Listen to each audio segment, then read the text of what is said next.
안녕하십니까. 네, 안녕하세요. 반갑습니다. 오늘 촛불혁명 완성연대 3주째 세 번째 주간 시평 시간입니다. 저는 촛불혁명 완성연대 조영식 공동대표입니다. 네, 상임대표 정영훈입니다. 네, 촛불시민 정현덕입니다. 네,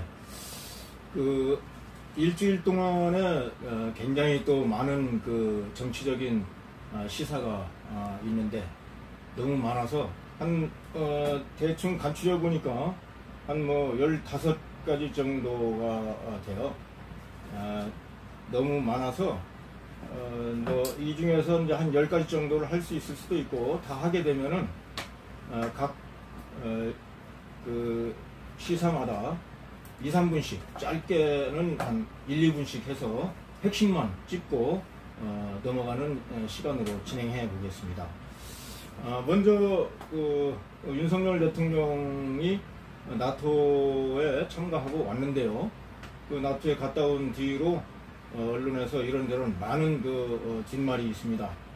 이 많은 뒷말에 대해서 어떤 생각들과 견해들이 있는지 한번 들어보겠습니다. 상임 대표님.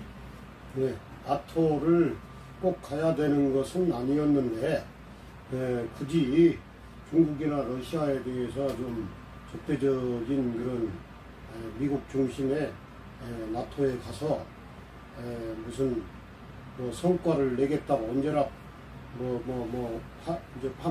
보급을 그런 어떤 이익을 내겠다고 했지만은 그런 성과는 없었고, 그리고 각국의 정상들이 아주 알아주지도 않고 소홀히 여겼고, 그것이 문재인 대통령하고 아주 대비가 되는, 그럼으로써 보통은 외국 순방하면은 지지도가 올라가는데 윤석열의 경우는 오히려 지지도가 내려가는 건가 보더라도, 또 그 과정에 또 김건희, 요즘에 이제 윤석열 대통령이라 안 하고 윤건희 대통령이라든가 이런 말들이 있어요.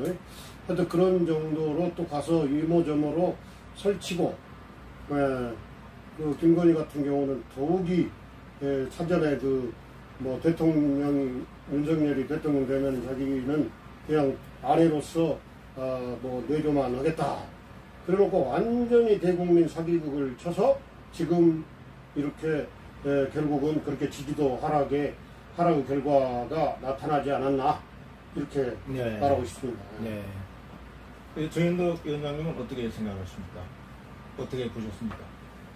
제일 큰 문제는 유럽과 미국의 동맹, 국방동맹, 이런 주제가 나토 협력이잖아요. 그런데 그것을 물론 미국이 일본과 우리 또 호주 또 한 군데 어디 있었죠? 이 네 군데를 끌고서 같이 뉴질랜드가 하여튼 같이 뭔가 우리를 끌어들이려고 하는 이러한 곳에 우리가 그렇게 그냥 무작정 냉랭하고 이렇게 갔어야만 하는가. 유럽의 문제를 여기까지 같이 끌고 와서 동부 아시아까지 이렇게 우리가 끌려다니는 이런 형태는 별로 좋아 보이지 않는다. 우리가 도움을 달라 그럴 때 좀 도움을 줄 수는 있지만, 이렇게 우리가 스스로 아무 우리의 내적인 이득은 없이 그런 식으로 그냥 말하면 네 형님 네 하고 끌려가는 이런 상황은 결코 좋아 보이지 않는다. 이런 많은 염려들이 있었다고 봅니다. 네. 당장에 지금 중국과 러시아의 반응이 나왔는데요. 러시아에서는 대우조선과 삼성중공업의 선박 수주를 취소했습니다. 당장에 그런 불이익이 좀 대기업들이 당하고 있고요. 그 다음에 중국은 좌시하지 않겠다, 반드시 대가를 지불하겠다, 그런 경고성 발언도 했고, 아무튼 참 걱정이 많습니다. 이 하나만 가지고도 토론해야 될 일이 많지만은 시간이 쫓기니까 이 정도로 하고요. 그 다음에 지금 나토 순방을 갔다 오면서 벌써 이제 비선실세 논란이 또 불거지고 있습니다. 뭐 비선실세 국정농단이다, 제2의 최순실이 나타났다, 이런 말들이 많은데 이거 어떻게 생각하십니까? 예, 그 애당초에 인사행정관. 예, 애당초에 저 윤석열은 그야말로 그 개인적인 그런 관계 이런 거를 가장 그 중시하는, 검사를 하면서도 나중에 알고 보니까 개인적으로 친한 뭐 검사라든가, 또 그래서 본부장 그 범죄라는 말도 있었잖아요. 본부장의 범위에는 본인과 부인과 장모와 그 가족들과 또 윤석열 그 본인 측근 세력 이런 사람들이 다 그러한데, 이번에 이제 윤석열 정권 하에 이루어진 인사들이 거의 다가 그런 그 관계 속에서 그야말로 나라를 위해서 국민들을 위해서 어떤 일을 잘할 수 있는 사람을 기준으로 하는 게 아니라 인재를 뽑아가지고 그 일을 하도록 하는 게 아니라 자기네들하고 그렇게 관계가 있었던 그런 사람들 위주로 하고, 그래서 뭐 이번에도 그 애국을 가는데 1호기 대통령과 그 아주 최측근의 어떤 공무를 하는 사람들이 가야 되는데, 거기에 무슨 대통령실에 무슨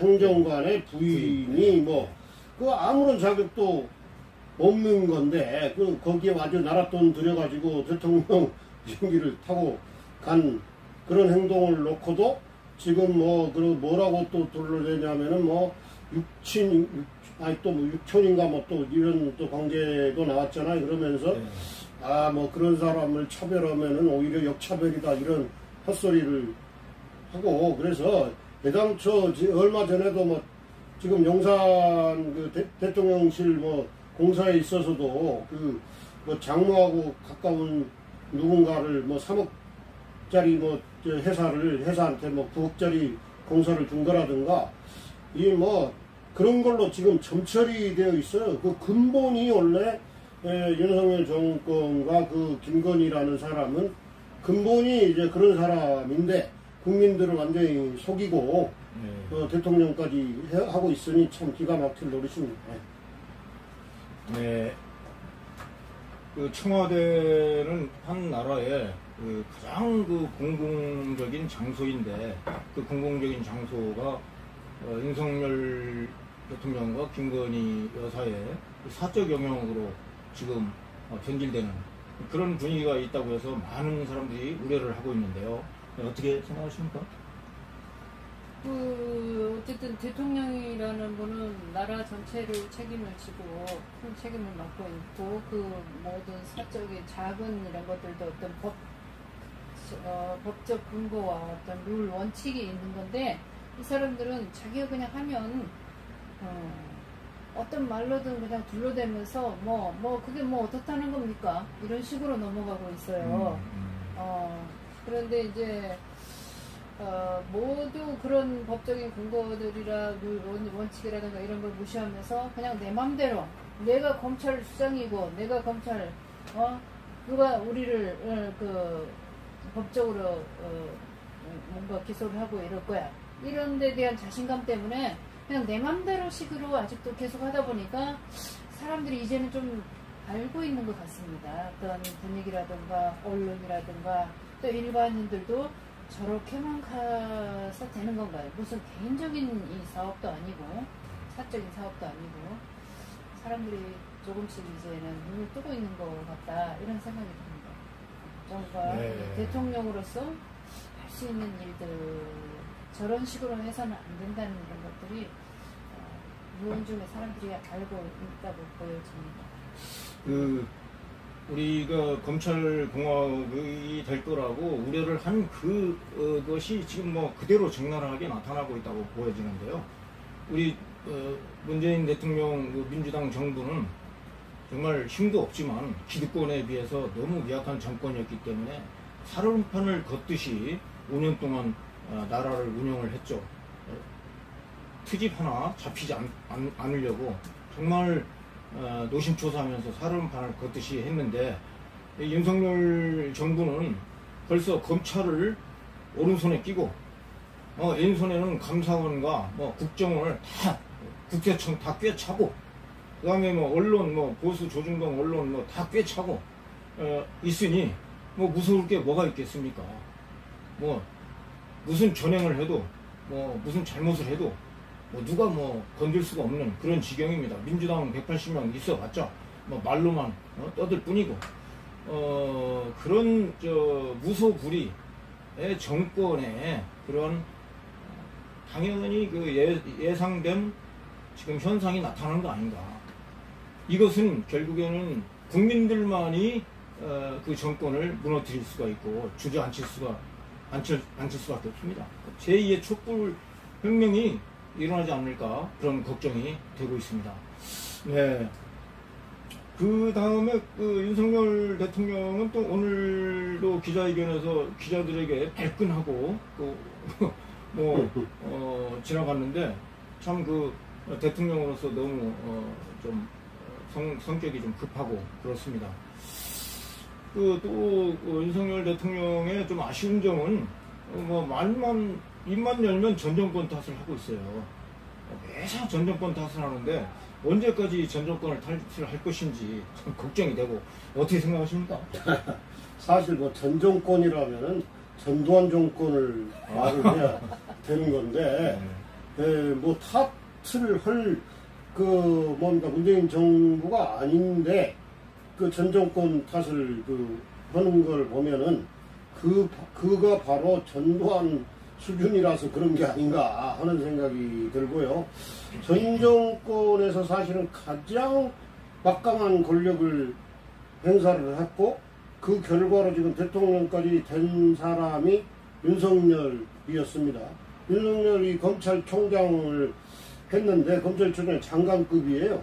그러면 지금 대통령이 임명하는 장관의 문제가 대두되니까 전 정권에 장관이 괜찮은 사람이 누가 있었느냐라든가, 이렇게 또 박순애 교육부 장관 임명할 때 문제 제기가 되니까 이렇게 훌륭한 장관이 있었느냐 이러면서 전 정권을 아주 무시를 했는데, 그 말은 문재인 정부에서 임명되었던 윤석열 본인이 그 가장 큰 권력을 행사하고 있었기 때문에 그 전 정권에서는 윤석열 자신을 임명할 만큼 그렇게 잘못했다. 이거를 제 입으로 말을 하면서 자기의 이 엉터리 같은 인사를 정당화한다는 그야말로 코미디 같은 일이라는 것이죠. 네, 그렇게 생각합니다. 네. 전 정권의 검찰총장으로서 전 정권의 인사가 잘못됐다고 이야기하는 것은 어떻게 보면 자기 얼굴에 침 뱉기 참 모순이 발생되는데요. 어떻게 생각하십니까? 저 그 말 들으면서 요즘 그렇지 않아도 무슨 그 사람의 실력이나 능력이나 말하는 수준 이런 게 요즘은 초등 5학년, 6학년짜리도 4, 5학년짜리도 책을 많이 읽는 애들은 굉장히 수준이 높아요. 그런데 이 사람이 무슨 초등생만도 못한 말들을 하면서 자신이 무슨 말을 하는지 그걸 모른다고 보입니다. 그러니 얼마나 우리 국민 자체가 지금 부끄러워서 보수들조차도 이제는 뭔가 이건 아닌데 이런 식으로 생각들이 돌아가고 있다고 보여집니다. 그래서 보여지는 게 저렇게 지지율이 30대로 지금 내려가고 있다고 생각합니다. 오늘 37%까지 내려갔다 그러는데요. 역대 정권 2개월 만에 37% 지지율은 윤석열 대통령이 처음이라고 합니다. 그래서 또 우리나라의 신기록을 세웠다고 그러는데, 지금 지지율이 계속 떨어지니까 윤석열 대통령은 또 모순적인 발언을 했어요. 지지율에 신경 쓰지 않습니다. 국민만 국민만 보고 뭐 갑니다 얘기를 하는데 지지율이 국민의 여론 아닙니까?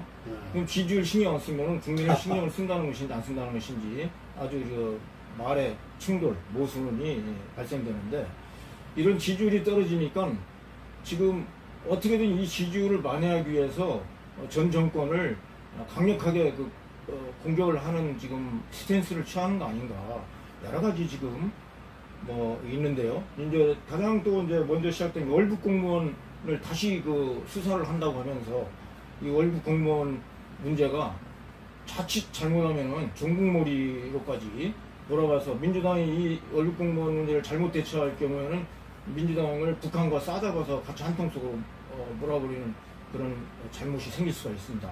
어떻게 걱정하십니까? 사실 월북을 우리 정부가 멀쩡한 사람을 가령 뭐 실수로 이렇게 떠밀려 간 사람을 월북한 사람으로 이야기할 이유가 전혀 없어요. 그리고 그 과정들을 자세히 보면은 월북했다고 추정할 수밖에 없어요. 그 신발을 가지런히 놓고 뛰어내린 거라든가 타고 갈 거를 다 준비를 해서 간 거라든가 그런 거 보면은 갑자기 떨어졌다든가 그러면 있을 수 없는 일이고 그러면 또 그걸 타고 뭡니까 부유물인가 뭐 스티로폼 같은 걸로 이제 만든 그런 거를 타고서 뭐 놀려고 바다에 뛰어들었을 리도 없지 않습니까? 하여간 그리고 또 이 본인이 뭐 어떤 도박이라든지 이런 걸로 해서 엄청난 부담이 있는 상황 여러 가지 정황으로 봐서 그렇게 추정될 수밖에 없고 또 뭐 SI라고 하는 어떤 정보망에서도 그런 징후가 분명히 있기 때문에 할 수 없이 그렇게 했고 또 따지고 보면요 월북자인데 월북을 했는데도 북한에서 죽였단 말이에요. 아니, 결과적으로도 죽였는데 무슨 착오에 의해서였는지. 그냥 코로나. 뭐 그랬다고 이제 알려져. 저는 그렇게 알고 있는데요. 네. 근데 사라졌다 얘가 어디로? 그러니까 죽었는데 이제 시신이 사라졌다. 그러니까 이제 부유물이랑이 다 이제 태워져서 무슨 몸까지 뭐 태운 걸로 이야기되지만은 한 40분 동안에 사람의 몸이 타서 바다에서 없어진다는 것은 전혀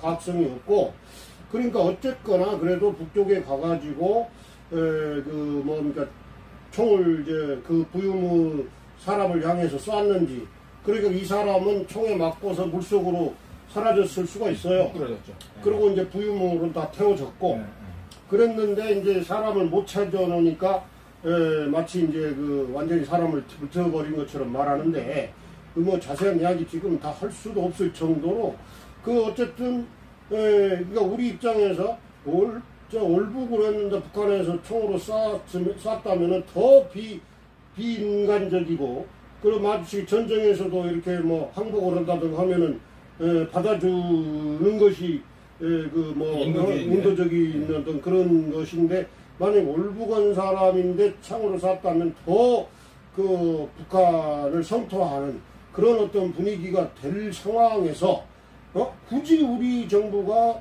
그렇게 근거 없이 할 이유가 없단 말이에요. 근데 유족들이 이제 반발하는데 유족도 내가 보기에는 매우 불합리한 그런 성향이고 이게 이제 국임당 수구 세력하고 성향이 좀 비슷한 것 같아요. 막 우긴다. 그리고 그러니까 월북의 근거는 분명히 추정할 수 있는데 거기에 비해서 그냥 월북하지 않았다고 할 만한 근거는 없어요. 그래서 이 윤석열 정권에서 지난번에 월북의 근거가 없다는 발표를 할 때 뭐라고 표현했냐면은 월북하지 않았다고 한 게 아니라 월북할 의도가 있었는지를 확인할 수 없다. 그러면 그 본인이 뭐 의도를 가령 뭐, 나는 월북합니다. 이렇게 써놓고, 그거를 뭐 발표하거나 하지 않은 이상, 어떻게 의도를 알겠습니까? 이 속마음을. 근데 마치 의도가 없었는데 월북한 것으로 했다고 몰아서 지금 사람을 다 잡고, 국정원장, 박지원 국정원장이랑을 다 그런 이유로 지금, 고발하고 이제 이런 상황으로 가고 있는데, 이거야말로 완전히 코미디고, 김종대 전 의원, 국방 전문 그런 의원들이나, 지금 이제 민주당의 김병주 대장 출신, 네. 그런 분들의 이야기라든가 전문가들의 견해에 따르면은, 어쨌든 말도 안 되는 것을 윤석열 정권이 마치 조국 장관을 도륙하고 정권을 잡은 과정처럼, 예? 그야말로 이 사건도 완전히 공작과 어떤 조작 이런 방식으로 지금 끌고 가고 있다. 네. 이렇게 이 월북 공무원 문제는 이제 북한에서 뭐 통지가 온 첩보라든지 정보라든지 그런 민감한 국방의 정보가 있어가지고 우리 일반인으로서는 그 세세한 정보를 알지 못해서 우리가 접근하기가 참 어렵습니다. 그래서 일반적으로 상식적으로 그 월북 공무원의 행동을 봤을 때 월북으로 추정은 됩니다. 월북으로 추정은 되는데 단지 북한에서 이제 귀순을 받아주지 않고 그때 이제 총격을 가했던 것은 그때 코로나가 굉장히 극심했던 때였지 않습니까? 그러다 보니까 코로나를 막기 위해서 북한에서 총격을 가했다는 얘기가 있었어요. 참 코로나 전국에 또 슬픈 이제 사건이 있었는데 월북 공무원에 대해서 또 무슨 다른 정보라든지 뭐 있습니까? 저는 그거보다 참 저들이 월북 공무원에 대해서 대대적으로 지금 계속 종편에서 얘기하고 떠들어대고 있거든요. 아마 이 정권이 경제적인 문제라든가 다른 문제들이 지금 굉장히 어렵고 풀어나갈 능력도 없고 하니까 그런 문제들로 계속 덮고자 하는 그런 과정 중에 하나로 이렇게 보여집니다. 그리고 이제 국정원 그 다음 보십시오. 그런 하나로 보여지면서 뭔가 하나라도 끊어지면 안 되니까 또 만들고 또 만들고 그래서 이 시선을 흐트리는 그렇습니다. 거라고 생각합니다. 그럼 건드려보는 것 같아요. 안 되면 말고 건드려서 뭔가 좀 하나 건드려주면은 또 민주당 타격을 입히고 그런 거 아닌가. 지금 또 감사원이 전직 감사원 간부들 전부 대기 발령을 시켰어요. 한 2주 전인가? 전부 대기 발령을 시키더니 또 이번에 감사원에서 선관위를 또 감사를 한다고 하고 있습니다. 선관위가 그때 바구니 투표 사건이 있었었죠. 그때가 대선이었던가요? 사전 투표. 코로나 확진자들. 그 사람들을 선관위에서 사실 참 굉장히 후진국처럼 관리를 한 부분이 있어서 비난을 많이 받았었는데 이거에 대해서 감사원이 선관위를 또 감사를 한다고 해가지고 또 지금 논란이 되고 있습니다. 감사 권한이 있느냐 없느냐 어떻게 되는 겁니까? 지금 어쨌든 윤석열 정권은 머리끝에서 발끝까지 자기 편, 그야말로 자기 측근 그런 세력으로 다 장악을 하기 위해서 지금 이제 선관위원장이 이제 문재인 정부 때 이제 임명된 사람이고 그런 사람들이 이제 다 그냥 물러나라고 이렇게 기대를 하는데 이제 안 물러나고 있는 데가 이제 한 두세 군데 있죠. 아마 그래가지고 거기가 이제 지금 검찰은 이미 장악해, 그 다음에 경찰도 지금 거의 다 장악을 했어, 인사를 통해서. 지금 이제 감사원장도 바뀌었으니까 거긴 당연히 이제 장악이 됐을 테고, 그 중에서 혹시 그냥 뭔가 진정으로 공정과 정의의 정의감을 가지고 어떤 공정을 이 감사를 하고자 하는 사람이 있을까 봐서 그런 조치를 취하고 있는 게 아닌가. 선관위도 그 사실은 뭐 그 사전 선거 과정에서 그것은 그냥 해프닝 같은 그런 것이었지 뭐 의도적인 것도 아니었는데 그것을 침소봉대해서 계속 그렇게 하고 있는 거는 결국은 선관위조차도 자기 그 수중으로 들어오게 하려고 하는 그런 과정이다.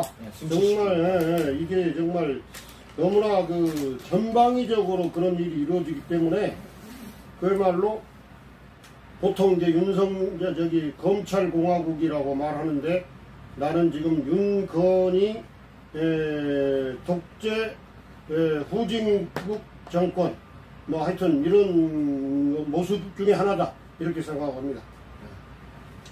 네, 어떻게 생각하십니까? 선관위요?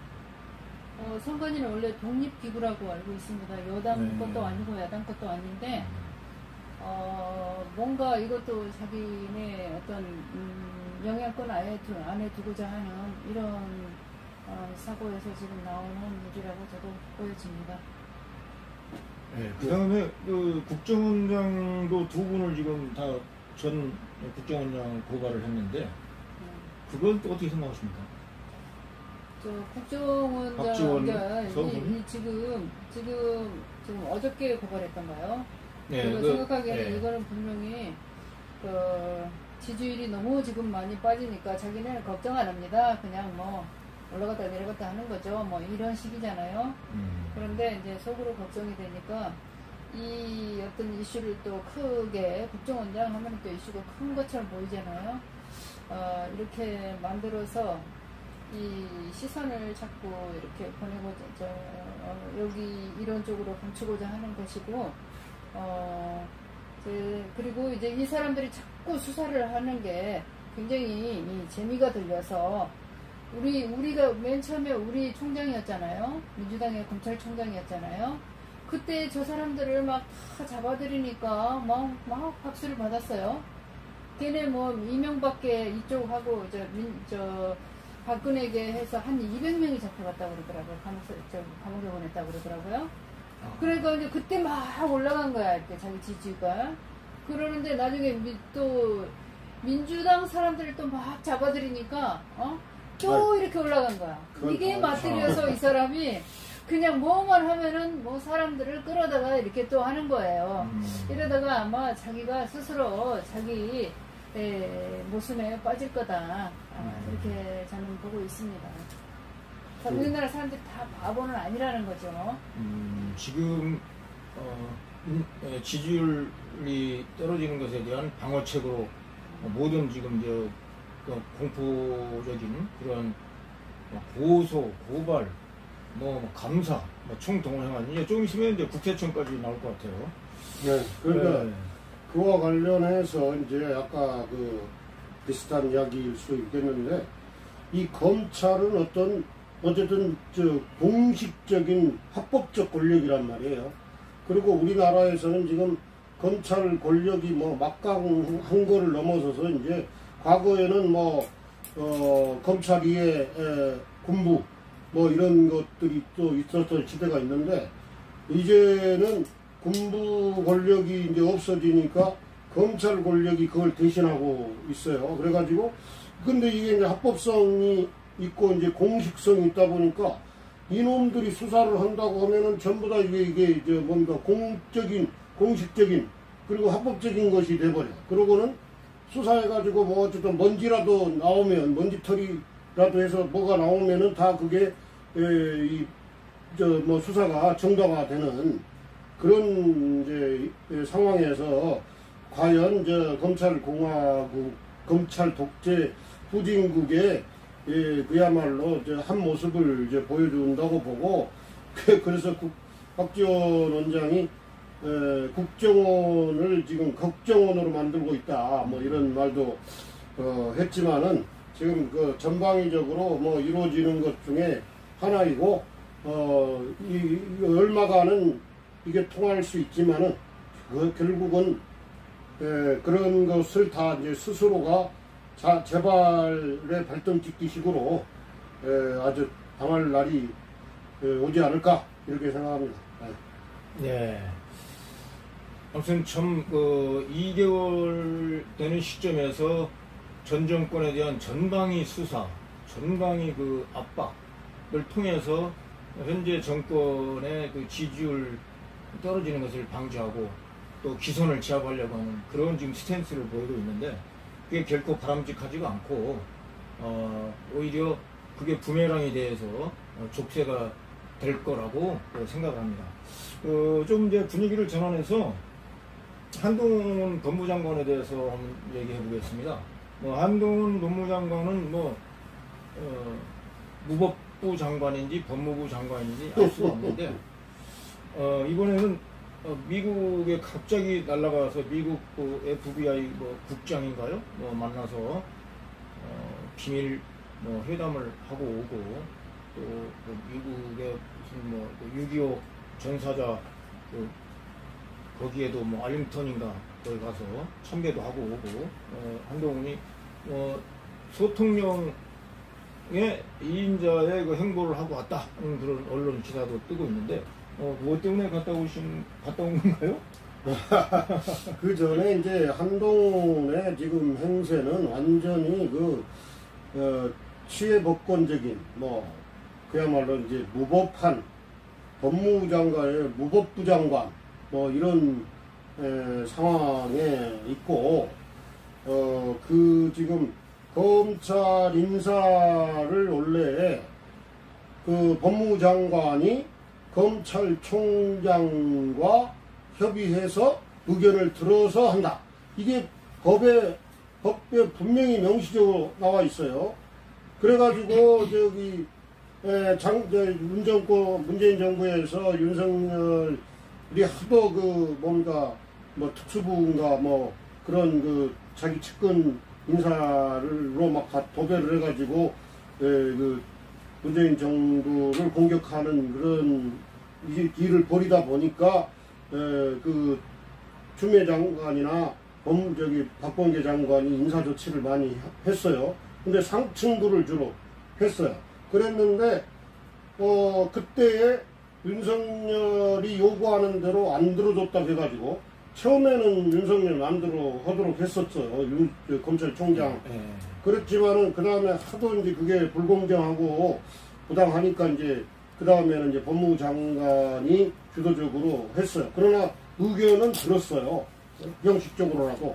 그런데 지금 윤석열 정권 하에서는 아예 그런 것 자체를 거치지도 않고 검찰총장이 없습니다.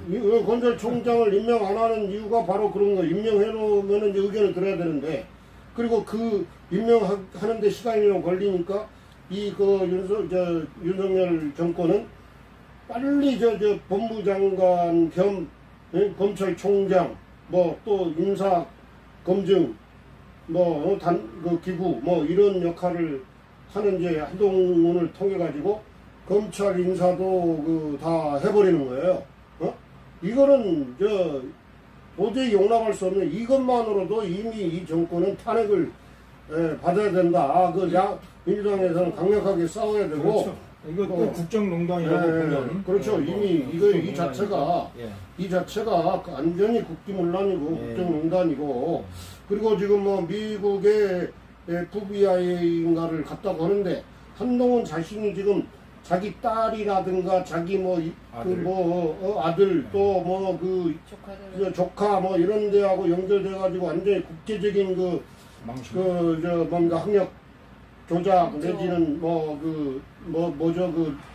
스펙 조작 이런 일들이 벌어져서 거기에 대해서 미국에서도 이제 어떤 조사라든가 이런 것이 이제 진행되고 있는데 그리고 그럼에도 이 사람은 그런 데 대해서 전혀 개의치 않고 거기에 대한 책임감 같은 거는 하나도 안 하고는 뻔뻔스럽게 아주 무게 잡고 말이죠. 점잖은 척 하면서 그렇게 행사를 하고 지금 또 이 미국의 증권 관련, 금융 관련 어떤 그 문제에 대해서 좀 뭐, 좀 뭐 자문을, 연구를 하기 위해서 갔다고 해요.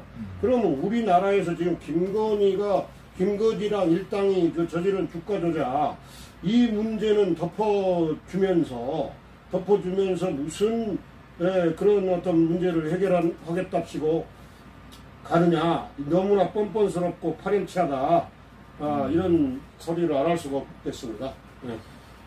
네, 한동훈 법무부 장관이 미국 FBI를 방문해서 뭐 어떤 비밀 회담을 했는지, 금융 범죄에 대해서 뭐 공부를 하고 왔는지, 뭘 하고 왔는지 모르겠지만, 자기의 딸과 아들, 또 조카의 그 스펙 조작에 대한 미국의 그 수사를 FBI가 수사하고 있죠. 그 수사 당사국인 FBI를 방문했다는 것은 어떻게 보면 이해 충돌에 걸리고 좀 모양이 안 좋아 보입니다. 어떻게 생각하십니까? 저는 어쨌든 그 자식들 문제들이 이제 너무 크게 이렇게 이슈화 돼 있고 이러니까 뭔가 이것들을 어떻게 무마시켜볼까 할 어떤 방법을 찾으러 가지 않았나. 간 김에 FBI에 방문했다는 것은 어떤 하나의 뭐 핑계지. 그냥 괜히 갔다 그러면은 너 어디 가서 뭐 했냐 막 그럴 수 있으니까 그냥 FBI를 하는 게 아닌가. 물론 가서 뭘 배우러 왔다고 할 수도 있겠죠.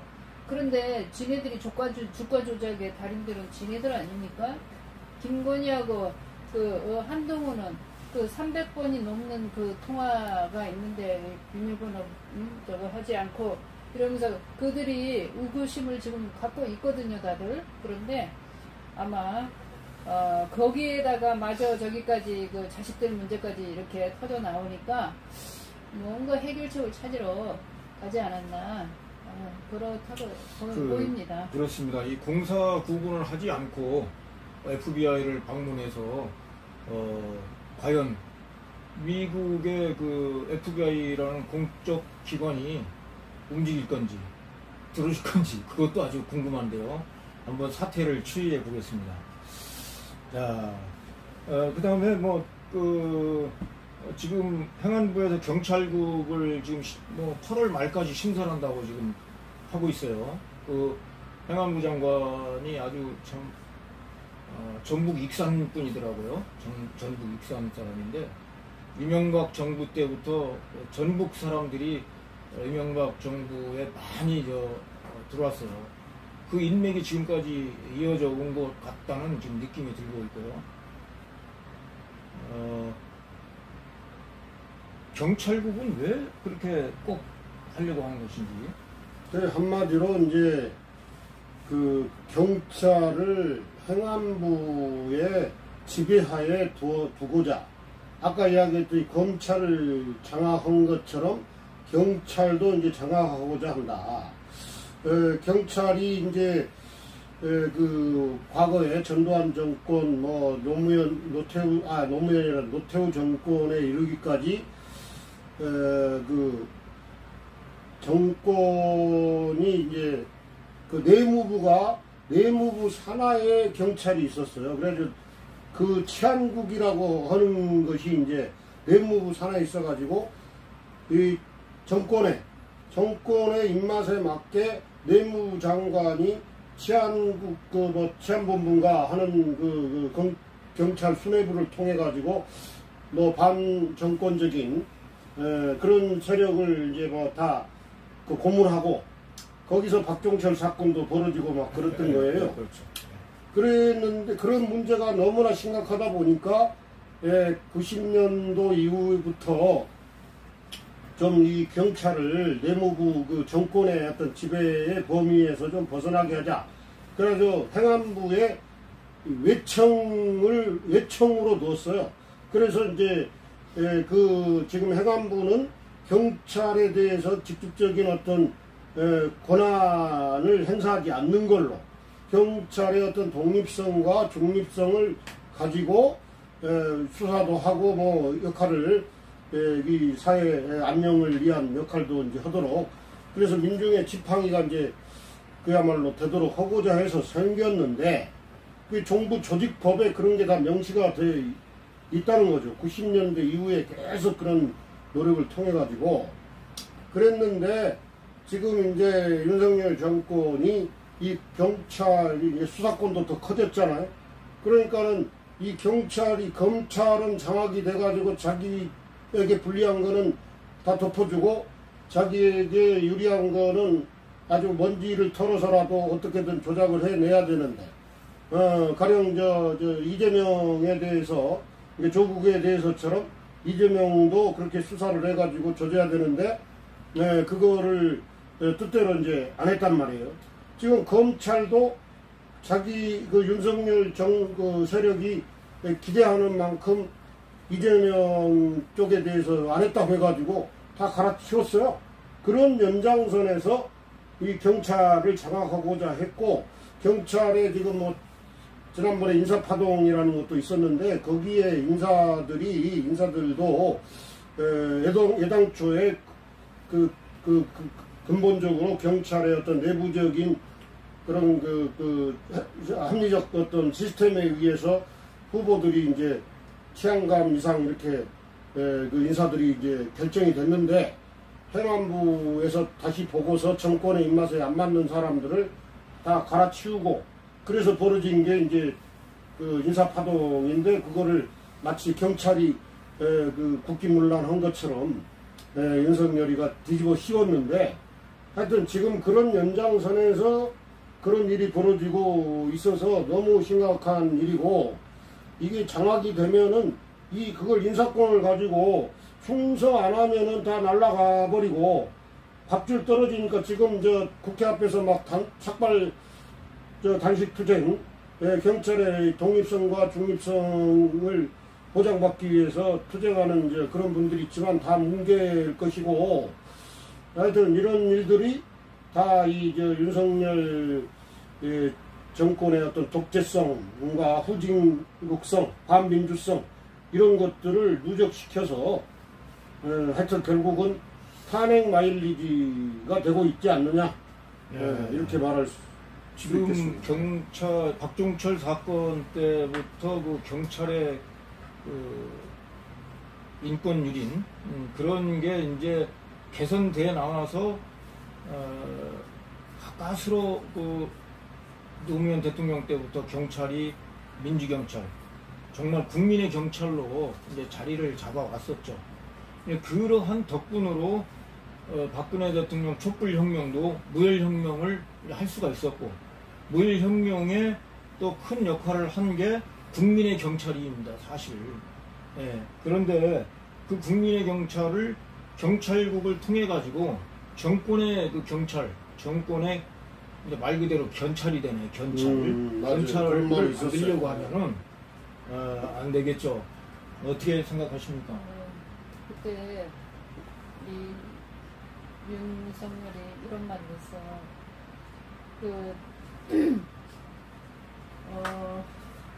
어디야, 저쪽 서초 쪽에서 우리 촛불들이 많이 모이지 않았습니까? 수만 명씩 모이지 않았어요? 그걸 보면서 그 사람 하는 말이 가짠치 않았다고 그랬어요. 가짠치 않았다고. 그러면서 사실은 이 윤석열은 자기네 처가 그리고 김건희 이들의 범죄가 이 윤석열 대통령하고, 대통령이라고 해야 되나요? 이 윤 대통령하고 다 관계가 있어요. 그쪽에서 무마시켜준 이런 혐의를 갖고 있다고 사람들은 다 알고 있습니다. 그들이 뭐 때문에 다른 사람들은 다 감옥에 가는데 그 주가 조작하고 그것뿐만이 아니라 또 다른 사기 사건 이런 것들도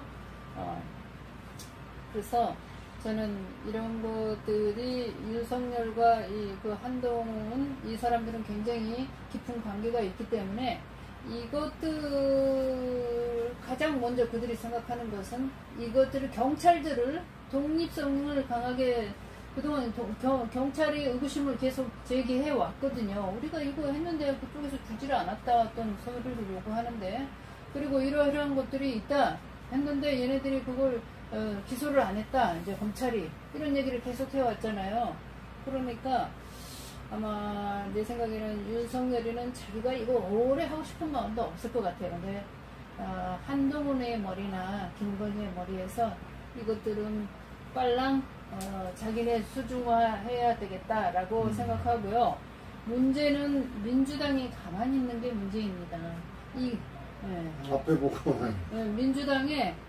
민주당이 이거 하나를 합쳐서 싸우면 쟤네들이 저렇게 못해요. 자기네 지은 지역과도 있고 다 알고 나타난 이 증거들도 있기 때문에. 그런데 민주당들이 가만히 있는 건 뭔가 서로 뒤에서 민주당의 어떤 보류들과 함께 같이 뭔가를 나누고 있다. 저는 그렇게 보여집니다. 이거 대단한 문제라고 생각하고요. 여기 지금 박지원 국정원장 또 그 전에 그 서훈 국정원장 이런 사람들 지금 막 수사하잖아요. 그 다음에도 민주당이 계속 아무것도 못하고 있으면은 아마 분명히 어쩌면 이재명한테로 수사가 가게 될 거다. 이런 생각을 하게 됩니다. 네, 경찰국은 결국에는 경찰을 장악하기 위한 이제 조직인데요. 행안부 장관이 어제 그제 MBC 9시 뉴스에 보니까 이런 발언을 했습니다. 경찰국 인원 많아봤자 20-30명인데 20-30명이 어떻게 13만 경찰을 장악한다는 말이냐. 말도 안 된다. 그렇게 얘기를 하면서 어리석은 국민들을 민심을 호도합니다. 이 30명 가지면 13만 경찰 충분히 장악할 수 있습니다. 아니 경찰 수뇌부 한 몇십 명만 장악하면 끝나는 거 아니겠습니까? 왜 그런 눈 가리고 앙하는 말을 하는 겁니까? 국민을 개돼지로 보는 겁니까? 정말 너무합니다. 자, 그러면 이제 민주당에 대해서 한번 좀 이야기해 봅시다. 민주당 전당대회가 지금 8월로 지금 이제 돼 있고, 민주당사에서는 진상당원들의 매일같이 그 시위를 하면서 계획을 위한 진통과 몸부림을 치고 있는데요. 어떻게 보고 있습니까? 네, 아까 정현덕 위원장이 이제 민주당이 아무것도 안 하고 있다고 하는데 이제 아무것도 안 한다고 볼 수는 없고, 좀 뭐랄까 좀 개혁성이라든가 정의감이라든가 민주주의에 대한 어떤 투철한 그런 의지가 좀 부족한 결과다. 그런 게 이제 좀 뭐랄까 다소간 일반적으로 좀 온건하다. 그래서 저런 사람은 좀 이렇게 더 인정을 해주는 그런 분위기가 좀 있어요. 그러다 보니까 가령 이제 이낙연 후보 같은 경우는 타협적인 어떤 태도를 통해서 더 많은 지지를 받아가지고 대통령이 되고자 한 면이 있었고, 이제 그 민주당의 다수 그 국회의원들이 가령 좀 강경파다라든가, 이렇게 여겨지면은 상당히 또, 그 인정이 안 되거나 불리하게 여겨지는 부분이 있다 보니까 이 사람들이 이제 그렇게 좀 미약했다. 그 결과로 이제 이 악랄한 그런 그 세력에 의해서 지금 그 되치기를 당해버린 그런 일이 생긴 거예요. 그거를 교훈 삼아서 이제야말로 정말 개혁과 어떤 혁신, 정의, 이런 것으로 똘똘 뭉쳐대고 본인이 그런 의지가 약하면은 좀 뒤로 좀 빠져줘야 된다. 또 이상민인가 뭔가 하는 그런 의원들은 지금도 말이야 본인이 그렇게 투철하지도 못하면서 나와가지고는 척치는 이야기나 하고 이제 막 그러지 않습니까? 이재명에 대해서도 말도 안 되는 이야기하고 하여튼 그런 것들은 좀 극복을 해 나가야 되는데 그거를 어떤 그 공격이라든가 대립을 통해서 하는 게 아니라 좀 이렇게 포용하면서 하는데 좀 비판은 해야죠. 비판하되 포용하면서 그러나 그런 사람들이 중심은 되지 않도록 그리고 오히려 이제 개혁적 그 국회의원들 있지 않습니까? 항상 정의를 바로 세우고자 하는 그리고 처럼에 철험회라든가 이런 개혁적 의원들이 중심이 돼야 돼요. 그런 사람들 중에 당대표도 나와야 되고 최고위원도 나와서 그런 분들을 중심으로 해서 민주당을 이끌어 나가야지 민주진영이 승리하는 길로 갈 수 있다. 그래서 이제 이번에 이제 또 내일 또 이제 우리가 국회에서 그 행사를 계획하고 있는 것도 있는데 내일 3시에 이제 국회 본관 앞에서 한 1000명 가까이 모여서 이제 집회하는데 거기서 이제 민주당의 개혁과 혁신 그리고 비민주적인 그 당헌 당규 개정 뭐 하여튼 이런 걸 위주로 해서 그리고 또 개혁적이고 혁신적인 후보를 통해서 승리하는 민주당을 만들 수 있는 당대표를 선출해야 된다. 그래서 이제 특정인까지 이제 지금 많이 이제 이야기되고 있지만은, 하여튼 그런 방향으로, 민주당이, 전당대회까지 잘 가야 되고, 그 과정에서 그게 뭔가 일사천리로 갈 수는 없어요. 다 이해관계가 있고, 인식 차이가 좀 있기 때문에, 이런저런 사람들이 후보로도 나오고 그러겠지만 후보로 나오는 것을 그렇게 비난할 일은 아니고 오히려 이재명 의원에게 나오지 마라고 하는 그런 일이 없어져야 되는 것이죠. 그래가지고 정말 자기가 정말 개혁과 혁신을 통해서 민주당을 승리하는 정당으로 만들고자 하는 그런 용기와 능력이 있으면 나와서 정정당당하게 해가지고 또 그 결정은 말이죠 무슨 대의원이라든가 중앙위원이라든가 이런 것으로 결정을 하기보다는 전 당원 그리고 또 국민 참여를 더 올려서 결정하는 방향으로 가야지 그러한 개혁과 혁신 그리고 승리하는 정당이 되지 않겠나 이렇게 말할 수 있겠습니다. 지금 전대 룰은 어떻게 아직 안 나왔죠? 아니 이제 전대 룰은 일단은 지난번에 이제 컷오프가 이제 가장 핵심이었는데 이제 본선에서는 권리당원 70% 국민 여론 30% 아니지 대의원이 그전에는 60%인가 이렇게 하고 있었다가 그런 거는 많이 이제 개선이 됐어요. 그러니까 국민 여론도 이제 한 25%인가를 올리고 25% 들어가고 그 대의원들은 한 30% 20% 정도 25%인가로 내렸고 권리당원들도 30%인가로 올리고 권리당원이 40%로 올리고 그런 식으로 해서 이제 조정했는데 이제 그거는 이제 문제가 없었는데 컷오프 방식을 뭔가 전대위에서는 대위원회 준비위원회에서는 대의원 아니죠. 중앙위에서 결정한다. 아니죠. 전대위에서는 권리 당원이 70%로 하고 국민 여론 30% 하자고 했더니 비대위에서 완전히 전처럼 그동안에는 그렇게 했단 말이에요. 중앙위원회라고 해가지고 그 몇백 명 되는 사람들이 컷오프를 결정하자 해가지고 난리가 났었죠.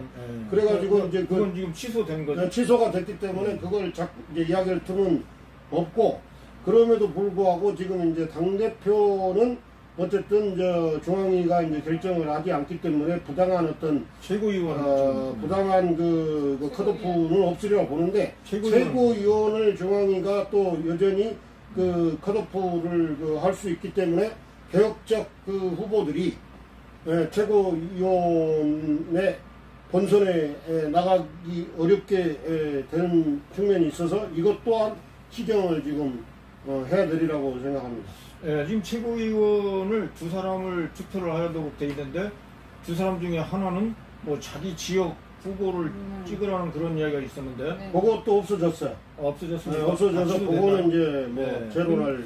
난 처음에 그 이야기를 들을 때 깜짝 놀랐습니다. 이 투표라는 것은 비밀 투표인데 이 비밀 투표를 어떻게 한 사람을 자기 지역을 뽑으라고 통제를 할 수 있고 어떻게 그걸 통계를 내고 알 수 있는지 난 너무 의아해서 이 민주당이 이건 무슨 뭐 초딩들도 아니고 좀 놀랬습니다.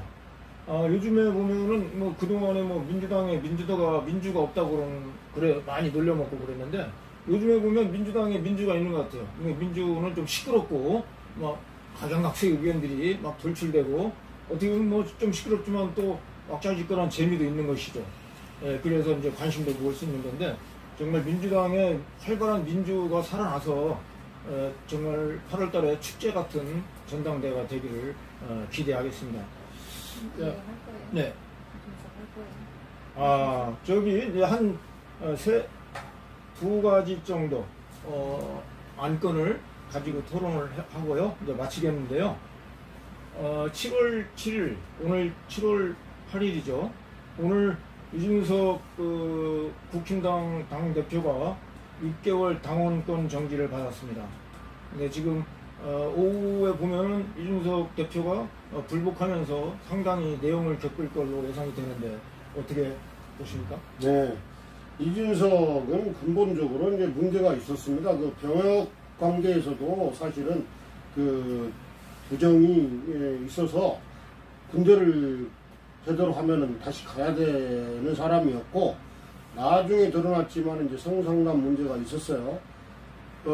그럼에도 불구하고 어쨌든 그 국민 뭐 50% 여론 50%를 도입함으로써 국민들의 어떤 관심과 지지를 많이 끌어내가지고 당대표까지 됐어요. 그리고 이제 2030. 예, 그리고 이제 거기에 이준석이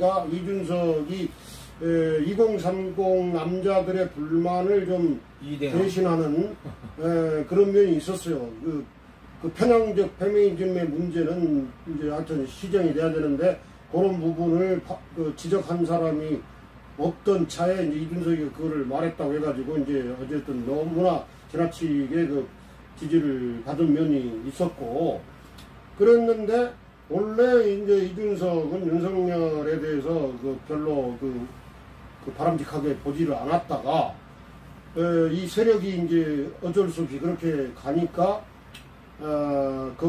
같이 이제 대통령 만들기에 나섰다가 중간에 또 이제 자기를 굉장히 막 무시하는 일이 있다 보니까 아예 그냥 파토를 내려고 그랬어요. 그 이준석이 그때 파토를 냈으면 윤석열은 대통령이 될 수가 없어요. 그러니까 윤석열이 달려가가지고 이제 만나가지고 이제 한 거 아니에요? 그 과정에서 이준석의 성상남 문제가 이제 불거졌어. 윤석열에게 대항하고 윤석열에게 불리하게 역할을 하니까 가세현 같은 곳에서 그걸 터뜨린 거예요. 그래 놓으니까 이제 이준석이 뭔가 윤석열 세력에게 잘못 보였다가는 이제 끝장나니까 거기에 이제 굴복을 해가지고 윤석열 대통령 만들기를 했던 것이고 그게 이번 이제 대선뿐만 아니라 지방자치 선거 때까지 이어졌어요. 어쨌든 이준석이 아니었으면 대통령이 될 수가 없었던 것입니다. 근데 일단 이제 지자체 선거까지 이기고 나니까 더 이상 이제 이준석을 둘 필요가 없는 거야. 그런 문제가 있음에도 불구하고 손을 잡고서 엄청나게 이용을 했는데 이제는 더 이상 이용할 가치가 없다고 생각을 하게 되어서 그렇게 되고 결국은 이런 과정을 통해서 역사는 사필 기정으로 가고 있는 게 아닌가. 이준석도 결국은 사필 기정으로 가는 거고 이런 과정에서 이제 윤석열 정권하고도 이제 상당한 문제가 파열음이 이제 날 것이기 때문에 결국은 다 이게 사필 기정으로 가는 과정의 일이다. 이준석은 전형적으로 또 토사구팽을 당했습니다. 이준석의 성상납 그런 것을 이제 지금 보면서 생각나는 게 안철수도 한때 이야기가 나왔었죠. 잠깐 안철수도 나왔었습니다. 이미 그때 검찰 쪽에서 안철수에 대한 그 성비도 흘러나오지 않았는가 그런 추측들을 많이 했었고, 그러니까 안철수가 그때 이미 윤석열 라인과 암묵적으로 손을 잡지 않았는가, 그렇게 예상이 됩니다. 이준석을, 그래서 안철수도 만약에 윤석열에 대항하는 그러한 자세가 나온다면은 그 성비가 이준석처럼 붉어질 수도 있다, 그런 생각도 해보고. 어떻게 생각합니까? 네, 저는 아직 지금 이준석이 지금 6개월 정지 먹었잖아요. 네. 만약에 여기에서 네. 이준석이 뭔가 입으로 떠들고 다니고 여러 가지 그 반대의 어떤 행사들을 계속 하고자 한다. 그랬을 때는 저는 분명히 아마 구속으로 가는 어떤 그런 것들을 기소를 하거나 이래서 구속으로 가는 이런 일이 있을 것이다. 구속으로? 왜냐면 다시는 그거 못하게 할 것이다 라고 이렇게 느껴집니다. 윤석열이 이 안철수하고 그 누구를 이 문제를 굉장히 어렵게 생각을 했다고 그래요. 그래서 지금 제가 이름을 잊어먹었어요. 그 변호사한테 그 부분을 가지고 이게 너무 이거 어떻게 해야 되냐 했는데, 그 변호사가 지금 그 말한 그 여자 변호사인지 모르겠어요. 내 이름을 안 알아봤는데, 이런 사람은 절대로 변하지 않는다. 어려서부터 이렇게 성비를 저지르고 이런 사람들은 변하지 않는다. 그리고 이는 계속해서 당신은 배신할 것이다. 절대로 그냥 있게 해서는 안 된다. 이거 굉장히 강력하게 말을 계속 해왔더라고요. 그 경상도 사투리로 아주. 그거를 그대로 나온 게 있어요. 다음에 어쩌다 어디를 봤는데 나오더라고요. 그래서 나와서 떠들지 못하게 분명히 하게 할 것이다. 저는 그렇게 생각합니다. 박지원 전 국정원장은 나와서 당을 만들지 않겠나 이렇게 예상을 하는데, 그걸 읽으면서 이 사람도 분명히 얘가 나와서 못 떠들게 조치를 취할 것이다. 정지 6개월을 매겼지만 그 이후에도 뭔가 조선하게 가만히 있지 않으면 분명히 어떤 그런 과정을 겪게 될 것이다. 이렇게 느껴집니다. 맞습니다. 이준석은 지금 결사항전의 쪽으로 가는 것 같아요. 앞날이 어떻게 될지 흥미진진하네요. 분당까지 갈지 모르겠지만, 아무튼 머리터지게 싸우면서 우리나라의 정치 발전을 이루기를 기대합니다. 자, 1시간이 좀 이제 넘어가고 있는데요.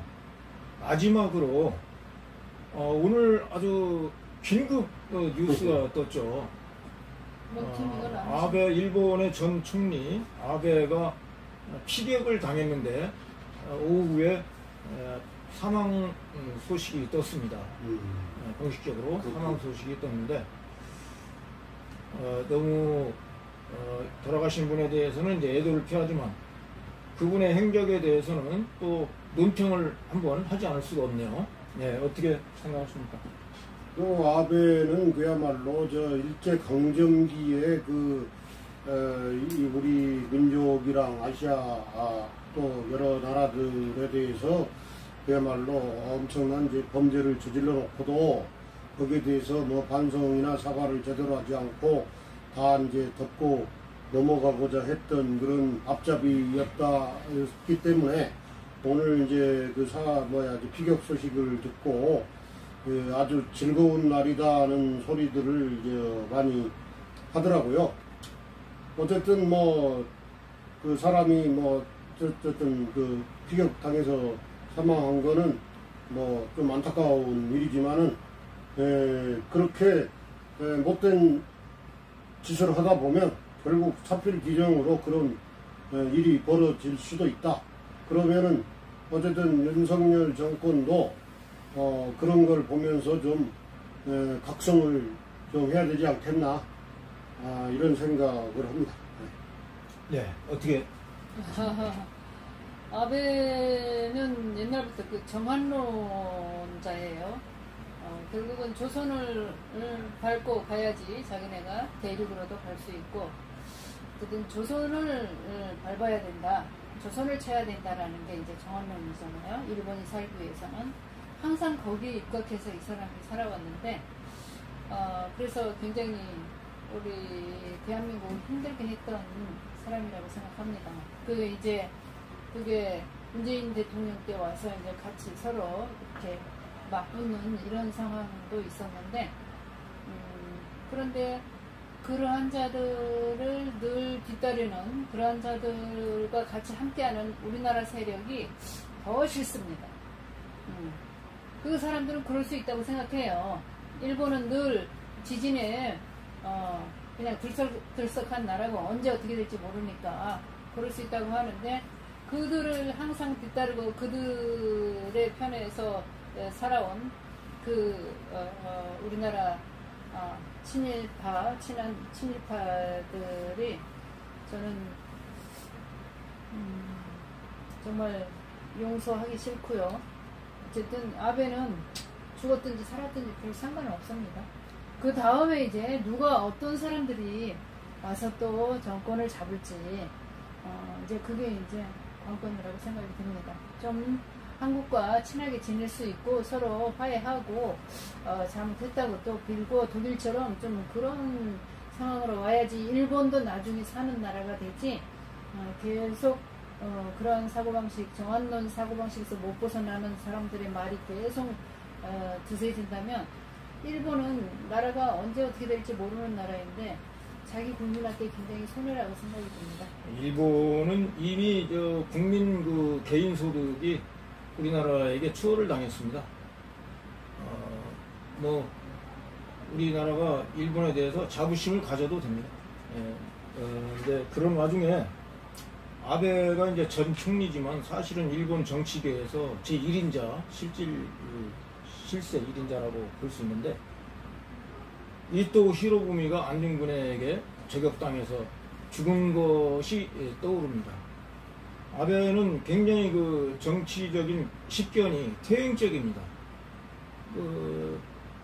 1940년대 2차 대전 일제 군국주의의 그 생각에 머무르고 있어서 80년이나 흐른 21세기의 평화와 생명, 인권, 이런 시대에 전혀 맞지 않는 사람이 총리도 너무 장기집권을 했고, 그 지금 영향력을 또 미치고 있는 그런 총리가 지금도 이제 있고, 그래서 아베 피살이라는 것은 상당히 상징적인 의미가 있습니다.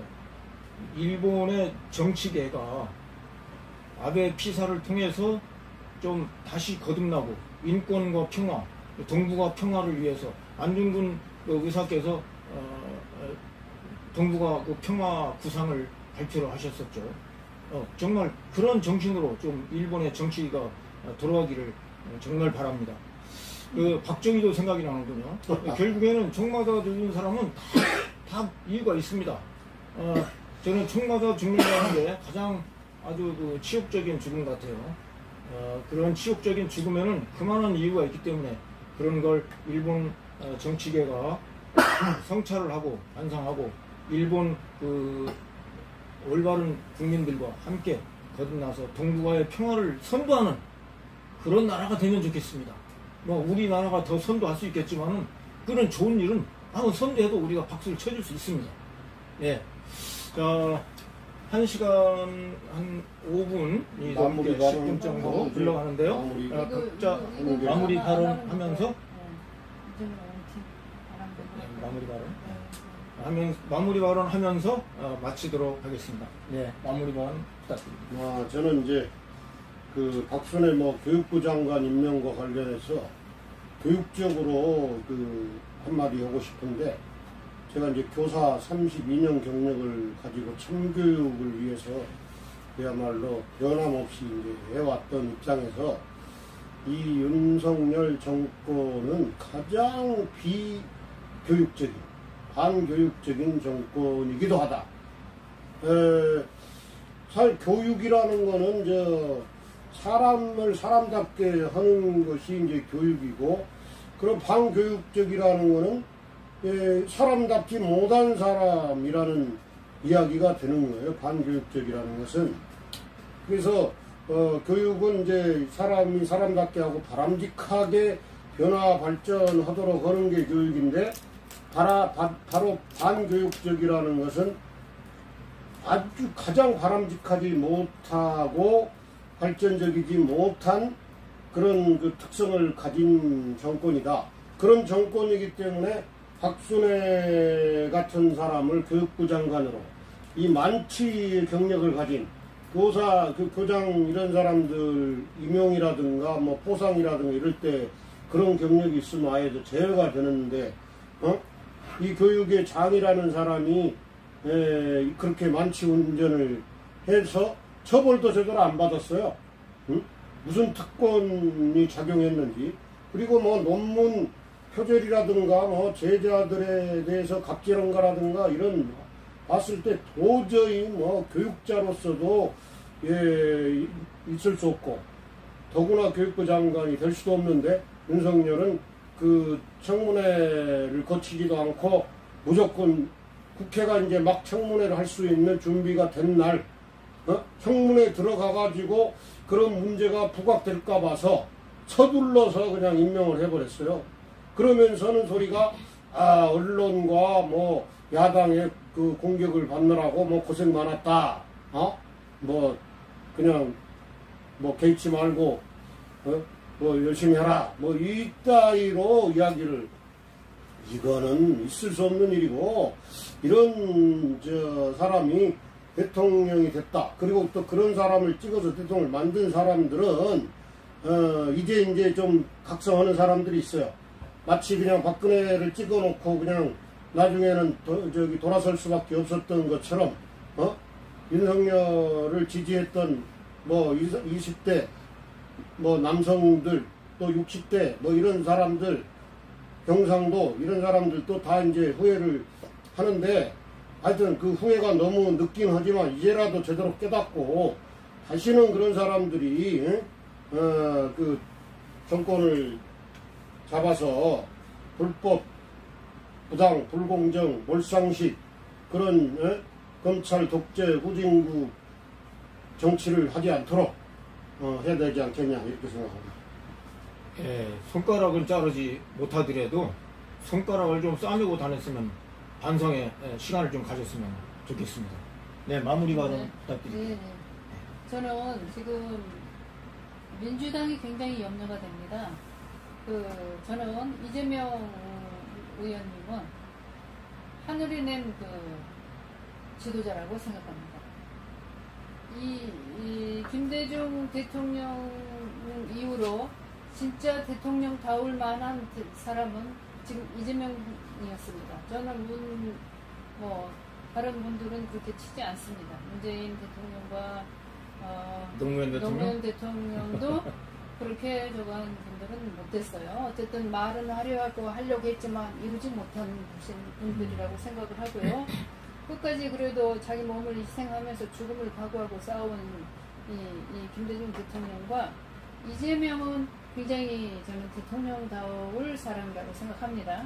그런데 민주당이 아직까지도 무능하게 대처해오는데 지금도 자중질환이 일어나서 계속 민주주의를 후퇴시키고 우리 그 촛불 깨어난 시민들, 국민들을 속여가면서 이렇게 아주 배신감을 느끼게 하는 이러한 일들을 계속 벌이고 있는데, 저는 이들이 이렇게 대처하다가 이재명을 다치게 할까 겁이 납니다. 두렵습니다. 저는 이재명을 우리가 끝까지 지켜내야 할 겁니다. 민주당 좀 개혁적이신 분들 더 열심히 나서고 민주당이 하나로 뭉쳐서 저들의 잘못을 말하고 특검을 하고 이러면은 특검을 열고 계속 이거를 하면은 쟤네들이 이렇게 이쪽에 함부로 못합니다. 지금 계속 간을 보면서 한 사람씩 뽑아다가 뿌리를 씻어갖고 갖다가 버리는 거 아니겠습니까? 제발 이 민주당 180석 가졌던 민주당 이제 사람처럼 좀 용사처럼 싸우시기 바랍니다. 고맙습니다. 네, 1시간 10분이 넘도록 아주 한 10가지의 한 주간의 그 뉴스, 현안을 가지고 심도 있는 그런 비판도 해보고 또 대안도 제시해봤습니다. 아주 뜨거운 시간이었는데요. 어떻게 시청하셨는지 궁금합니다. 자, 또 일주일 후에 한 주간의 그 시사를 가지고 다음 주 금요일 오후에 찾아뵙기로 하고 감사드리며 이만 마치겠습니다. 감사합니다. 감사합니다.